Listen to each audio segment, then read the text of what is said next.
Being an actor is hard.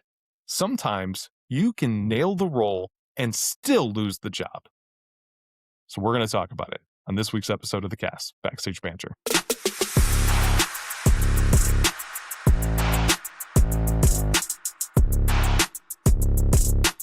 Morgan, how you doing, buddy? Man, you speak words of truth, and it's so. How many times have you heard in an interview an actor will talk about how a casting director will reach out to them and be like, I fought so hard for you. I wanted you in the role. And it didn't work out for not performance related reasons, right? It's like the Yeah. ensemble was built this way, or the part got cut, or this producer was having a bad day and no one could reason with them. Yeah, it's an unfortunate part of the industry because you would like to think that if you just go in and you do a great job, that's the end of it. And sometimes it's not. Sometimes there's a lot more to it. And it's a rigorous process. And until you actually go through it, it's hard to picture what that means exactly. Yeah, it's pretty rough sometimes, but I remain bright-eyed and I Of remain course you do. happily Yeah, and delusionally optimistic. as you should. I mean that's it, right? I mean that's the only thing you can do. It's just, keep on keeping on and eventually, you get those breaks and that's what it is. So I don't know. I've run into this a couple of times and yeah, but before we get into all that, do you have any real news for us today? Do. I do.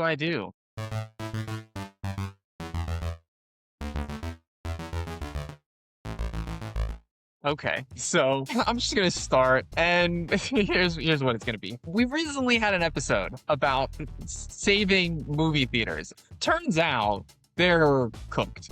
It's just apparently there's no way to save them. Michael Eisner, who is an ex-CEO of Disney, has now gone on record.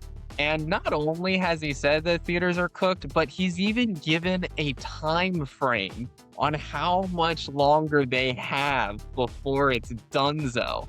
He How said much that time do we theaters have? Because I need to go watch a apparently bunch of things before it happens. apparently theaters have about 20 years left, according to Michael Eisner. Okay. So, So I got some time. well, 20 years kind of goes faster than I think we all feel it would go. But when I heard this, I was like, okay, why? Why do you think this? And he didn't have like numbers or anything like that. But our friends over at Stage Runner have broken down the numbers and doesn't look too good. So in the 1930s, 90 million Americans went to the theater every week, which is wild. It was like 60% of people were going to the theaters every week. In the 50s, that dropped off to about 45 million people, which is about 45%. So Which is that's the golden era of television, right? I mean, that coincides with, yeah. well, so the reason that happened was home TV. That was when TVs were commercially available for you to have in your house. And the long and short of it is that streaming is basically the new home TV. It's revitalizing the home TV market. And we're starting to see an even bigger drop off in theater going. So if the trend continues, Michael Eisner is probably right. I hope not. And, we had that whole episode, and if anybody's interested, they should definitely check it out. But I think that the key to theater success is that they find a way to create a unique experience when you go to the theater, because that's what's going to keep them going. Like beyond the visual part, something else that is going to elevate the experience where you can't replicate that at home, at least not yet, and that'll prolong their life. But we'll see. Maybe Michael Eisner was a CEO. Not that all CEOs are all that, but he was CEO of Disney for quite a while, and he's a pretty smart guy. I was also a CEO, Morgan. I was a CEO of Jason Inc. I run a tight ship every day, and it's amazing that I get from point A to point B. So I won my flowers. Thank you. Our next headline is equally as abysmally disheartening. It's all doom and gloom today, Morgan.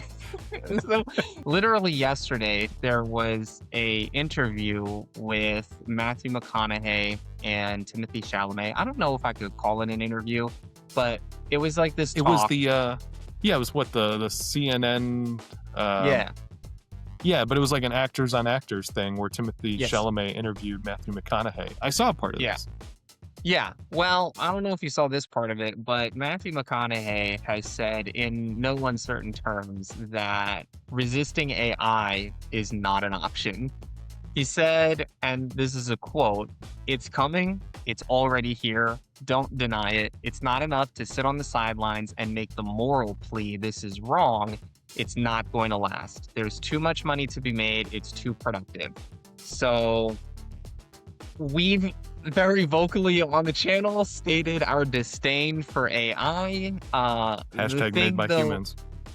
The thing though is, I, I, I like Matthew McConaughey a lot, and this statement made me be like, Matt, I want to fight you right now. But the thing is, look, Matthew McConaughey is actually one of the first actors that also, I believe it was him, that has worked with some company out in California to digitize his likeness. And probably for this reason, that he thinks that is coming and it's inevitable. So he is trying to get ahead of the curve by saying, look, if you want to use my likeness and my voice and all that, you're going to have to pay a fee for it because it is its own digital entity, which ultimately, if that's the way that all of Hollywood goes, that does change the conversation a bit, because now you're not just stealing stuff, you're actually paying people for their usage, even when they're not physically on set. And I don't know how I feel about that yet. To me, that feels better, but I'd have to know the ins and outs of it. But I do want to point out, I don't know if you saw more of that interview now, but the part that I saw is when Timothy Chalamet was asking Matthew McConaughey if he watches his own stuff. And he says he watches it just one time. He says it's really hard for him to watch himself because he nitpicks all the stuff, but he does watch it one time. And I immediately thought of you because you don't like to watch your own stuff. hate it. And I don't understand how I like, it's always cringy to watch yourself on camera. But to me, it's like I have to watch because otherwise I can't fix anything. But I thought it was funny that he's like, one time, and then after that, I can't do it anymore. And Timothy Chalamet's mind was blown that he's only seen Interstellar once. He's like, what about Interstellar? And Matthew McConaughey's like, one time. He's like, one time? No, you had to have done it like 3 or 4. He's like, no, one time. He's like, that's insane. Like, he could not wrap his head around it. It's great. Like I said, this is why I don't knock anybody, because Timothy Chalamet would be a representation of your process in the big leagues, and Matthew McConaughey would be an example of my process in the big leagues. No, because he still watches it once. He's still ahead of you. You don't watch it at all. You're like, I did it. I'll just pray for the best. Like, at least he's got one in there. I would still, okay. I mean, like, I guess I would point to my example would be Johnny Depp, but Johnny Depp wasn't part of this discussion. I'm just saying, like, the idea that there is a superior technique, in my opinion, is sort of wrong think, because what's going to work for somebody is not going to work for somebody else. And this is all, I think, a good prelude to what the rest of the episode is going to be about, because I'm going to stay on the real news aspect of this. So going back to what you said about Matthew McConaughey saying that people would have to pay a fee, he goes on to say in this part of the interview that trademark yourself. Trademark it so when it comes, and not if, no one can steal it from you. And this is something that I've been struggling with for a little while, because my understanding is that in copyright law, you have an intrinsic copyright on your likeness and your voice. Like, you don't have to go to the patent office and trademark yourself, because you have an inherent trademark on yourself as far as like the law is concerned. So I'm not entirely sure what he means by that, because if you were to go and trademark your image, it wouldn't actually legally mean anything. So I'm just, that's advice that he gave that I was like, I mean, like, that's a great idea if I could do it, but you can't actually. But I think that's what he's saying, though, is that this is going to be a thing. So he's just getting out there early to say, look, when it's a thing and you need to buy a Matthew McConaughey, I have the property for sale. This way you don't have to rip it off and then I have to fight you legally for it. So if you need it, I've registered, I've trademarked, whatever, and you can get that through legal means where I still get compensated and you don't have the legal battle. Like, I think that's the whole point. Sure. I just don't know what he has done to enable that, because I've actually heard of a lot of different content creators doing this where they've trademarked their Instagram page or trademarked their face. And I've heard lawyers comment on this, and I'm not a lawyer. This is not legal advice, guys. Don't take this as legal advice. But I've listened to lawyers commentate on this, and a lot of them say you have an intrinsic copyright on you. Like, that's just sort of an inalienable right that you have. Like, you have the right to life, liberty, and happiness, and a trademark on your face. Like, I don't. I'm also obviously not a lawyer, but I do wonder if that has anything to do with when you have done a project for a studio, and let's say you have a character, they own the rights to the character, and now they want to do a sequel or a follow-up that involves that character. Do they now have some kind of access because you've signed off on something connected to the character, and they're maybe using the character versus I like, law is funny, and it's like finding little loopholes a lot of times, and I wonder if that's the avenue in there. Yeah, But could be. that's speculation. I don't know that for sure. It could be. And this is where we would say consult your local arts and entertainment lawyer. Well, this is not legal advice, guys. I'm going to keep saying that because genuinely, this is not legal advice.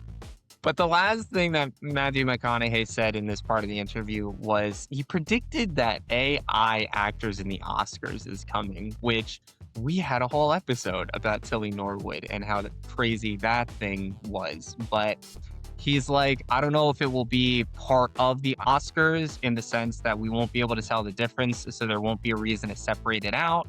If it will be a whole different category, where it will be Best Actor in an AI movie or Best AI Actor category. But his opinion was that it's coming to the Oscars. So that's wild. I hope not. And granted, I like Matthew McConaughey. He could also be wrong. Because what would you be naming the Oscar for? That's not even if they allow AI actors and you really like the performance, you're going to give the award to the AI actor. If anything, wouldn't you give it to the digital engineer that created them? Well, I mean, silly. The details, I think the details are the nitty gritty of how you would work it out. But I think that nowadays, the Oscars does have prestige. I'm not going to say that the Oscar doesn't have prestige, but a lot of times winning an Oscar is a marketing tactic in order to get people to see your movie. So there's this huge lobby to get your movie nominated to drum up interest in people going to see your movie, and then winning it is sort of the icing on the cake. There's a pretty big component that's a marketing tactic, but that's a whole separate episode that if you're interested, let us know. Maybe we'll talk about awards ceremonies and the crazy politics of them. But our last headline for today is... Can I just throw in one, all right, while we're in there? Because this is sort of connected because this next headline is Timothy Chalamet. So I'm sure you've heard of Marty Supreme. It had a pretty crazy marketing run, and apparently it paid off because Marty Supreme, against all odds, is a sleeper hit. Everyone was apparently very skeptical about whether or not this movie was going to succeed. A lot of people thought it was going to flop really hard, given that it's a biopic, which typically don't do very well. And A24 spent $70 million on this movie, which is their biggest movie budget to date. And despite all those odds, the movie is currently sitting at $147 million worldwide, making it A24's highest grossing film, which is nuts because it's a biopic, which people don't generally actually didn't know it was of. a biopic. I want to see it. I have it on my list of movies to see. I just haven't had time to yet, but I want to see it, and specifically because of the marketing campaign. Yeah, I thought it was. I mean, it was really engaging. The whole thing, like him standing on top of the sphere in Vegas, and all these other things, staying in character outside of the movie. I thought was a really interesting approach. So apparently, aggressive, unorthodox marketing works. And now I'm even more curious to know how Solo Mio is going to do. I was just going to say, we're going to have to do a deep dive on, the marketing strategies of Solo Mio and Marty Supreme, because these were both uniquely marketed, and it looks like it's working for the one. I haven't checked the numbers on the other. Have you seen anything about how Solo Mio is doing? I didn't. I found out about Marty Supreme literally last night. So I haven't had an opportunity to go and look at Solo Mio, but I'm very interested now because Marty Supreme had this just very aggressive, very unorthodox marketing strategy. And Solo Mio isn't an aggressive marketing strategy so much as it is unorthodox, but it's Yeah, it's also very unique. it's also though very consistent, right? So the thing with the Marty Supreme marketing campaign was that it was like wow factor. And the thing with Solo Mio is they were like, let's just sort of treat this like any other creator page and make it very grounded, very natural. A lot of people nowadays, especially with the rise of AI, are gravitating towards that sort of authentic hashtag made by humans vibe, which Solo Mio sort of nailed with its Yeah, marketing but campaign. to be fair, I think a lot of the appeal of that marketing campaign was that he was presenting himself as Matt Taylor. And you look at him, you're like, this guy's a spitting image of Kevin James. Is this Kevin James? And people didn't know. So, like, if it was a total unknown actor doing the same thing, I don't know that would have worked the same, because I think that the allure was trying to figure out, is this a guy who just looks insanely similar to a real actor, or is this an actor pretending to just be some ordinary dude? So either way, I think it's very interesting, and I hope that the movie does well, because I like that. I like that people are thinking creatively like that. It gives encouragement that we're going to see smaller creators think of interesting ways, kind of like the Markiplier thing with Iron Lung. You see these smaller creators trying to get their name in there and their movies and films in the conversation. And I think like strategies like how Solo Mio took it gives hope that you can figure out ways to do that, because Markiplier's got a built-in audience, and not to diminish what he did, but trying to take the approach in a different way is going to be key to fit in with what is a very difficult industry to make your way in. Yeah, I agree. But that's all I got for you guys. Now get out there and write about it.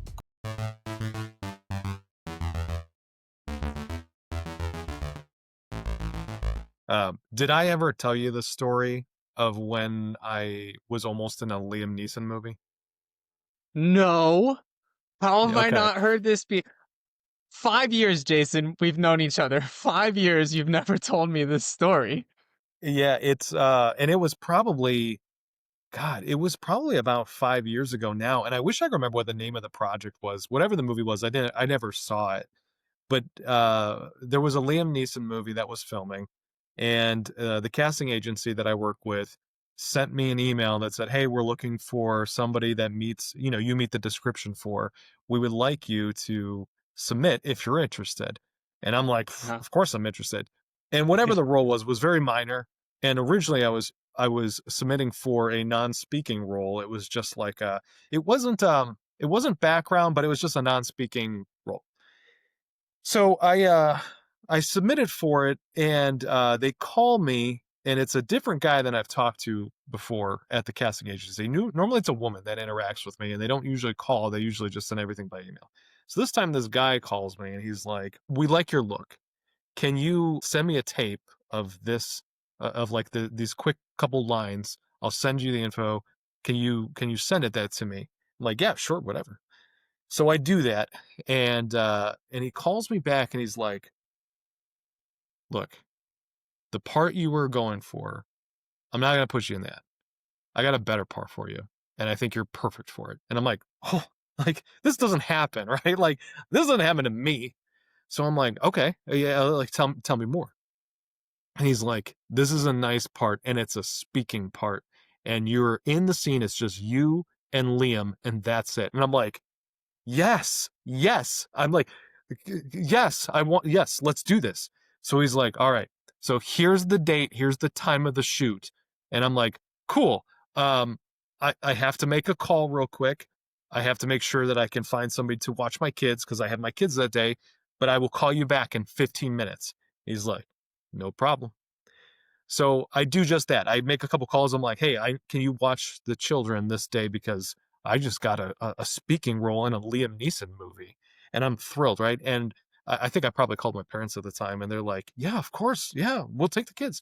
So I call the back guy. I call the guy back. And I'm like, good news, I got a babysitter. Everything's good. But I got his voicemail, so I leave this on the message, right? I'm like, call me back, or like, let me know what you need from me next, or whatever. So I'm waiting and waiting and waiting. I'm not hearing anything, and I don't want to be pushy because you're always worried as a newer actor that like Yeah. you're going to push the wrong button. So I'm like, I'm not going to Really? bother the Yeah. guy. I'm just going to give him time to digest. So I wait, and the next day I haven't heard from him. So I sent him a text like, "Hey, just want to make sure you got my message. Let me know if you need anything. Um, Looking forward to it." And still don't hear anything. And then I'm like, all right, let me give it a little more time. And I was just like, hey, just checking, like, is this still the date or whatever?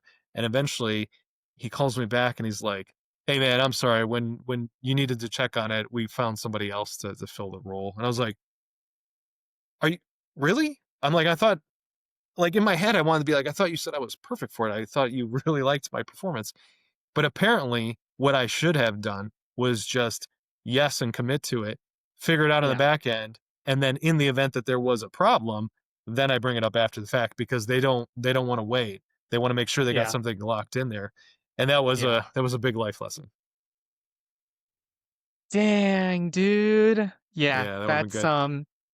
we learn things the hard way. If only it weren't so. Yeah, I've had this problem a couple times where I would book like some of the coolest parts that I've booked. Um, you get the role like that Netflix movie I was supposed to be a part of. I had that was non-speaking, but like that was a couple days shoot, and it was I forget what the pay was, but the pay was good.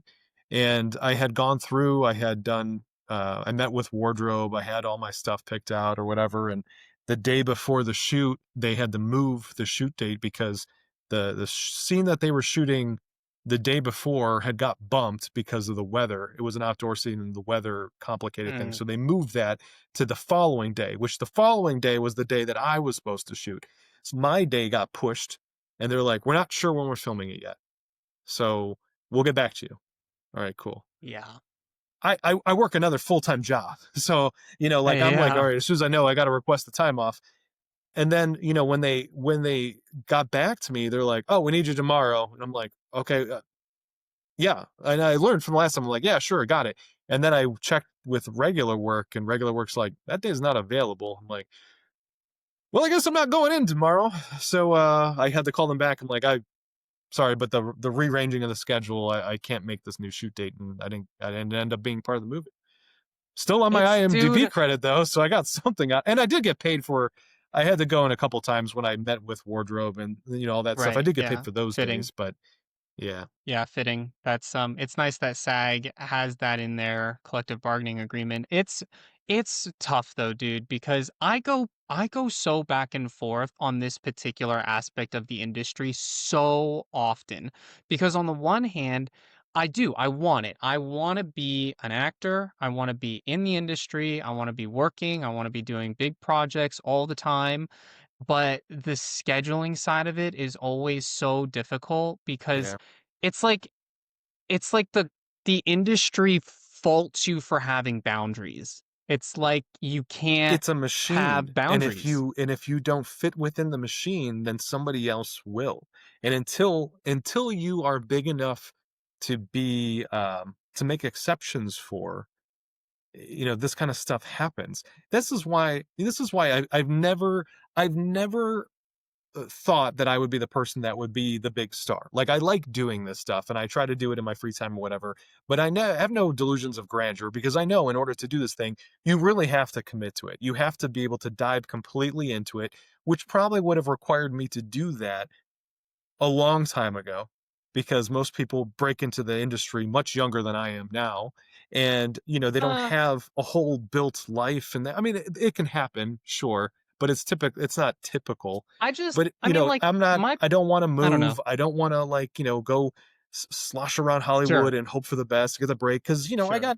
I got bills to pay. I got obligations. I have responsibilities where if I was doing this when I was 19, 20 years old, I could maybe be a little bit more flexible and maybe everything would have been different. But at the time, it's like, yeah, it's a long shot though. I want to take a real path. I want to do this to make sure that it's a more sure thing. So it's a weird balancing act, and you have to kind of decide what risks you feel comfortable with. And I made my choices, and I don't regret it, but I do Yeah. wish that I would have had more exposure to some of the things I like doing more. It's definitely, yeah, like I said, it's one of those things that go wildly back and forth because on the one hand, I'm like, yeah, I'll drop everything. I'll drop everything. I'll fly anywhere. I'll move anywhere. I'll do whatever I need to do in order to do it. And then a real life thing happens and I have to sit down and be like, okay, what what is important to me? And also, what is my likelihood of success pursuing any given path? Yeah. And it's one of those things where you have to have that tough chat with yourself and be like, look, I do want this. This is a no guarantees road. I have this other life event thing that's happening, and there are some guarantees this way, and these are the responsibilities that I have to meet. So it's like, Hmm. and the thing is, like, I'm overly conscious of responsibility, and that doesn't mean that I deliver on my responsibilities all the time. It's just I'm acutely aware of when I don't deliver on my responsibilities, and Yeah. it's rough. It's really not a path for everyone, and because like so few people, it's like 1%, right? I think that's the figure, or less than 1% of everyone I who wouldn't be tries surprised. makes it. Yeah, and the So thing is I think the harshest reality is that when you are, and this is my opinion because I've only made it so far, but in my opinion, when you are first starting out, it is all about the art and the, doing what you love and this thing that you're passionate about, whatever. And then at the top, it seems like it's probably a lot that way too, because you get the choice of doing the things you want to do. You have more control over the type of roles and you have more say in how you play those roles. But from the middle there, it's all like the machine. It's all the machine, and you have to make sure that you fit within somebody else's vision. There's a very romanticized idea of what that is when you're towards the bottom, and to yeah, make it, you have to be willing to kind of truck your way through the part that isn't romantic at all, and it's a lot of work, and it's a lot of rejection, and it's a lot of pain, and it's a lot of struggle, and you yeah. do that in the hopes that you get to the top where you can find that romanticized idea again. But who knows, maybe that also sucks. I mean, maybe there's stuff there that's no good too. I mean, I haven't gotten to that level, so I don't know. But it's I don't think it's I don't think, like, when you start, like, that's the whole journey. It just doesn't seem to be the case, and it's unfortunate, but it's the reality of it. Do you know what's really funny about like my journey in particular? Because you talk about the rose glass, rosy colored glasses, or whatever the phrase is. Um, Rose-colored glasses? Yeah. Rose colored glasses about like when you get into this, what you envision your life being. And I think everyone starts that way, 100%. I would be hard pressed to find, like me personally, and I'm sure just across the board, I feel like you would be hard pressed to find anyone who didn't get into the industry because of the allure of fame and the potential to make a lot of money. I think that that's where everybody sort of starts. Um, and as I like sort of dove into this path, I've actually fallen more in love with the hard work of it. Like I enjoy now breaking down a script, discovering a character, getting something up on its feet for the first time. And that's like the hard work, and that's like the unpaid like labor, quote unquote, that is involved with forging your way in the It's industry. the indirect And it's the indirect work because people think of, like, the stuff on set and that kind of thing, but there is a lot of work that goes yeah, into figuring out how to deliver the character when you're on set, and yeah, that's not timed. I mean, that's not when you punch in, that's all the stuff that you do beforehand and afterward. And, people always talk about when squabbles come up, whether it's, renegotiating a contracts or whatever, people are like, "Oh, they're actors. Oh, boo-hoo, the millionaires," or whatever. And they have this idea that it's like they're getting paid all this money to show up and play pretend for a few hours a day. Well, first of all, I mean, those those shoots can be 14, 16 hours a day. Sometimes they're overnight where you're working at ridiculous hours or you're underwater half the time. I mean, like, there's a lot more than just like playing pretend. And granted, there's a lot of, it varies on project, but do anything for 16 hours and it can feel grueling even if it's something that you love. But on top of yeah, that, there's so much like that's not just that moment. It's not just in front of the camera. There's a lot more that you have to do, and people, I think, discount that. And I don't think every actor goes through the same length, and they all have different processes, whatever. And I know we bring up Daniel Day-Lewis a lot, and and that's he's probably the exception more so than the norm. But I'm sure that that dude does unbelievably extensive research. I mean, for like Abraham Lincoln, like I can't even imagine how much time he spent trying to figure out the character and the mannerisms and the way. I mean, like you think about these people that do dialect coaching and learning languages, or I mean, like Tom Cruise learned how to really fly a jet plane. Like he learned how to yeah, fly a jet plane for a movie. And that's yeah, just one example. I mean, people do this kind of stuff all the time. So, you know, it, we have this idea that it's like, where you get all these lot of, are actors worth the money that they get paid? I think they kind of are. And it's hard yeah. to sometimes think that way because it's such a crazy number, but there's so many things that go into it that's not it's stuff that you and I just don't process on a day-to-day basis because it's not put in front of us. It's not challenged to us to be like, no, it's got to be real. To do this, it's so specific. You have to do so much work to make it believable, and we take that for granted. It's it's wild. Like, I agree with you. I think a lot of people really don't understand what being an actor really entails because it kind of is a 24/7 sort of job. You bring up Daniel Day-Lewis, and that's such a great example because he's also spoken in interviews about just the level of research that he did leading up to being on set for that project. And it's it's an obsessive kind of love for what you do because I mean, like, I've even done it. I played a recovering addict in a project one time.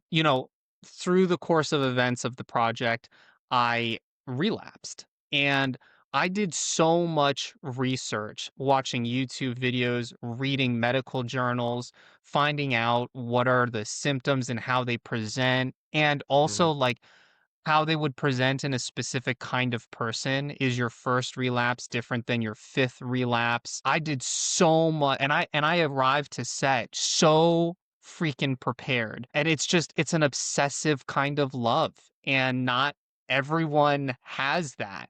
Some people Yeah, want to just clock in and clock out and know, like, I clocked out, I'm done working. I will come back tomorrow, but I'm done. Don't talk to me. Like, some people want yeah. that. And it's a different kind of career, and it's really not for everybody. Even in that example, and I'm not discounting the work that you did because I'm sure I know your work ethic.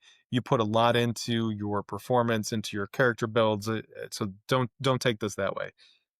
Your process was to look up videos and research articles and all that stuff, which I'm sure amounted a ton of time. For some actors, if they had the same role, they would say, I have to go to a rehab center. I have to check Sure. myself in. I Yeah. have to be with those people. I got to spend time with them. I have to understand them. They would talk to them. And, you think about the dedication that takes because Mhm. that's stuff that, yeah, you're getting paid for the project, but nobody is telling you to go do that thing. But if you want to make it believable and you feel like that's the vessel to do that, then that's something you feel is a requirement for that role. Because just like you can go and look it up on the internet and find all these things in here, so can the audience. So if they're Mhm. like, wow, that's really interesting. Does that really happen when somebody is relapsing? Oh, that's not right at all. Well, this guy doesn't know what he's talking about. Or even worse yet, imagine you're somebody who did have an addiction and then they watch this role being portrayed by an actor who has never, I assume you've never had an addiction and had to relapse in real life. Well, But not a imagine drug like, addiction. but imagine like somebody who had gone through that horrendous thing and that turmoil in their life, and then they watch somebody else go get, accolades for it, and they're just way off base. And you're like, that's not what it's like at all. You don't Well, I want don't that think you either would. as an actor. Yeah, I don't think you would get accolades if you were that off base. But that's like, again, I think that's the hard work of being a professional actor is I think you're absolutely right. And I did like attend like Alcohol Anonymous or whatever AA meeting, which is Hmm. not like drugs, but But yeah, to give you um some perspective, that makes to sense. get, yeah, and you mingle and you talk to people, and it's it's just it's a different kind of work ethic and dedication to what you're doing. Like, it's not like I can just show up on set and stack boxes. Like, anyone can do that, but that's not what it Right. is. Like, I have to show up and fully embody a person, whether that's someone who's a little bit like me and I can easily step into those shoes, or that's somebody who's a lot different than me. I still need to be able to step into that person's shoes. So yeah, I think that performers get so heavily underrated. Um, and The it's other, just unfortunate. And I agree with you. I think they are. They are worth it. And the other thing, as far as like the worth it discussion goes, you have to remember that if somebody gets paid $10 million, 10% goes to the agent, 10% goes to the manager, 10% goes to whoever else, their publicist or whatever. And then there's, on that amount of income, there's like 20 to 30% tax on it. So you're not unless you live walking in Florida away. or Texas I'm and just you're in saying, like, Florida, unless I'm just uh saying. I'm just saying, like, you're not walking away with 10 million. You're walking away with a fraction. Sure. And it's not a fraction that is in your benefit. It's or in your favor.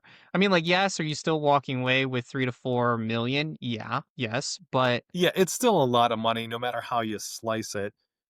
But I think it just becomes very easy for the general public to look at somebody who's making a ton of money. Without walking through in their shoes for a while, it's easy to say like, hey, is anybody worth it? You could say that of a CEO. I mean, how many times do people are like, does the CEO yeah, really, or deserve. do they Yeah. really deserve 100 times what an entry level person in their same company is? And I don't know the answer to that question. I've never been the CEO. I have met a couple and they seem like nice people, but I don't know what the extent of their day-to-day jobs are. I can make my guesses and weigh in on whether or not I think it's appropriate, but ultimately it's a guess. I don't know. Somebody's willing to pay them that. So if somebody's willing to pay them that, then I guess they're worth it because somebody felt it was an appropriate number. But I also Yeah. think too, you know, I, and I don't know if you're gonna like this. The This might be a hot take, but Oh, probably I not. know Hit sometimes me. I know sometimes people like to give celebrities flack over social issues because they always have a lot of times a lot of celebrities have like real strong social issue opinions and Sure. um and I'm not here to get into a discussion about like whether or not their specific opinions are right or wrong, but Well, I too do bad, think Jason. You're it's talking to me, and we're gonna get into. and you have an opinion on everything. No, I do think that as an actor, depending on what body of work you have behind you and the research you have done, I mean, if you've played parts where you are one of these people that is getting out there and talking to the people infected by whatever topic, like you might have legitimate insight to feel that way. And granted, my solution may not be the same as your solution, but I always think it's really weird when people are like, shut up and act. Don't have an opinion on this. Who are you to like who is any of us to have an opinion on something? I don't have to agree with their opinion, but I think when people say shut up and act, it's Yeah. it's a really weird statement, because just because they are an entertainer, it doesn't mean that they can have an opinion. They can have an opinion all they want. It's their opinion. So Yeah. I don't know. We've gotten to this weird place where like we our own opinions are valid, but if we don't like the opinion of somebody who we perceive as like a an entertainer, that like invalidates them having any kind of opinion on the matter, and I that just think seems it's the weird to me. difference. I think it's the difference between, and I'll use two celebrities in order to paint the sort of picture that I'm going for, but I think it's the difference between Queen Latifah and Rachel Zegler. I think that's what it is because I, I agree with you. I'm not against anybody having an opinion. What I don't like is when you're not informed truly, like holistically on an issue, and you are pushing an agenda. That's what I'm not about. And there are lots of celebrities that very clearly are pushing an agenda. They have a very specific slant on an issue, and they're not educated on it, meaning they don't know the laws around it. They don't actually know what the issues around solving that problem are. And that's my thing. Because now you're leveraging your platform in order to influence people and what they think from a very Sure. uneducated place. And I think that you can have your opinion, but have your opinion in private. Talk to the people in your life, talk to the people in your community, and don't get online and try and influence the culture. That's like See, where that's I for me like so where I think the line is when you are actively touring for a project. Because I think when you are touring for a project or doing press for a project, you are on the clock in different ways. And just like in my life, when I go to my job, even if I am not like right now, I am not at my work. I am not at my primary work. But I would not say anything that would paint myself in a bad light, because I'm still a reflection of that company. So if I want to stay employed by that company, I have to make sure that I'm not out breaking the law or doing something goofy or whatever, because that's a bad look on them and they wouldn't want me as an employee. And I get that. So sure. I have no problem with a celebrity using their platform on a personal level. But uh, if you are touring for a movie, and while somebody's asking about a movie, they're like, also, here's this random thing. Can you give us your thoughts on whatever? Depending on the situation, like if you have a company that's like, look, this is a hot button issue. If somebody brings this up, we don't want you talking about that because right now you're on the clock and we want the focus to be on this thing. As an employee, you should probably respect that. Now, if you're Yeah. personally like, you can't help that you have a platform. What All of us are out there saying whatever we want online.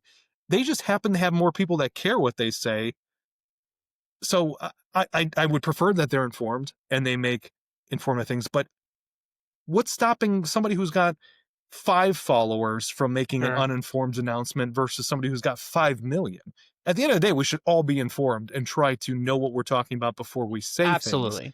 Agree with So, that. I think the problem is not that people have a big platform and they're using it. It's just that as society, we need to know Well, what we're talking about.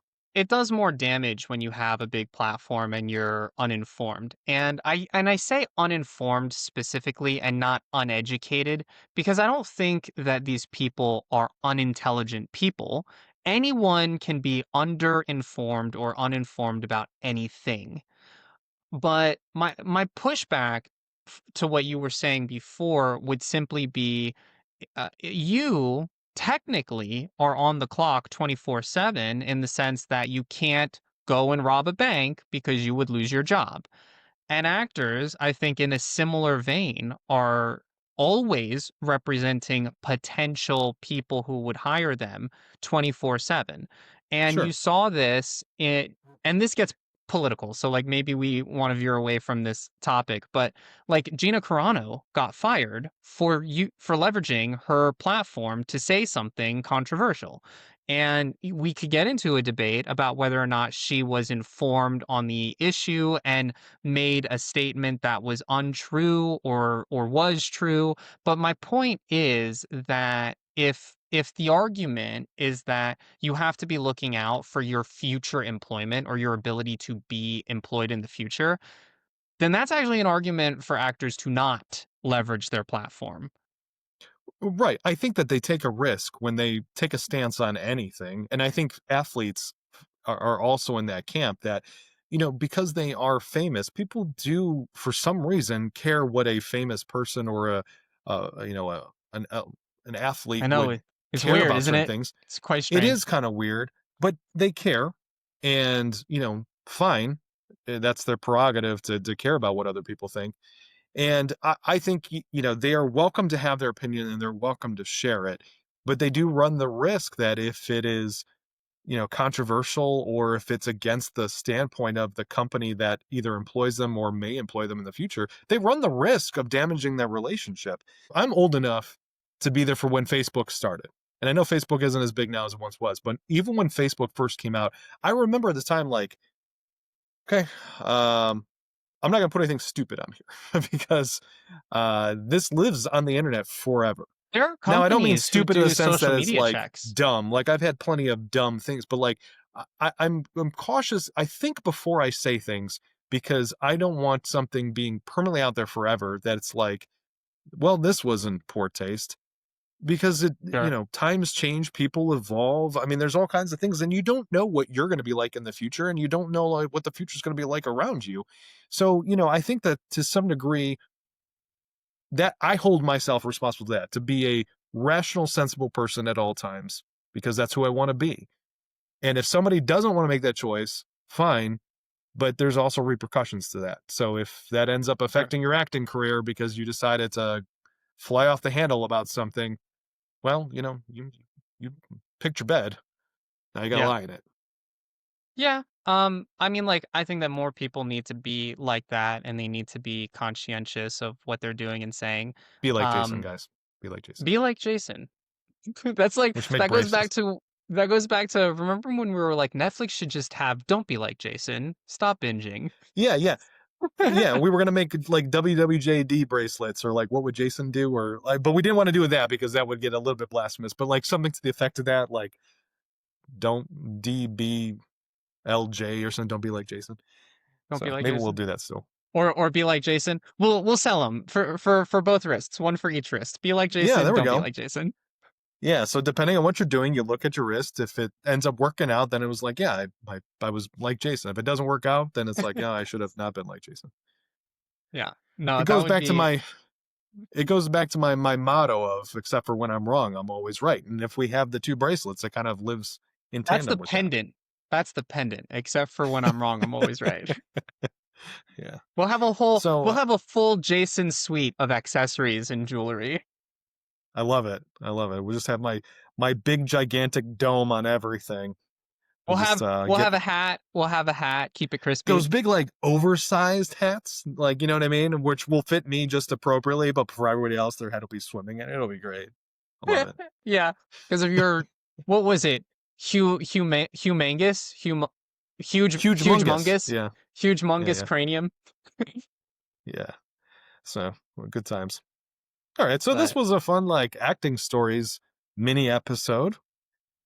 yeah, If you liked it and uh, you want more of this, I guess let us know. Send us a comment. Maybe yeah. we'll do more of these, which Comment, is just kind of subscribe. us. Yeah. I Let kind of us like know this if you though. think that actors should sit down or shut up, or if they should be allowed to speak their mind. Yeah. I actually am curious what other people would think because uh, I feel like everyone has an opinion about what other people should have an opinion of. So I'm curious what people would say. So yeah, let us know. Well, we all have our Um, biases and prejudices. yeah. Remember, we are on YouTube if you're listening to it audio only, and we are on all of the podcast stations if you are watching this on YouTube. So sign up where you haven't signed up if you like the other medium.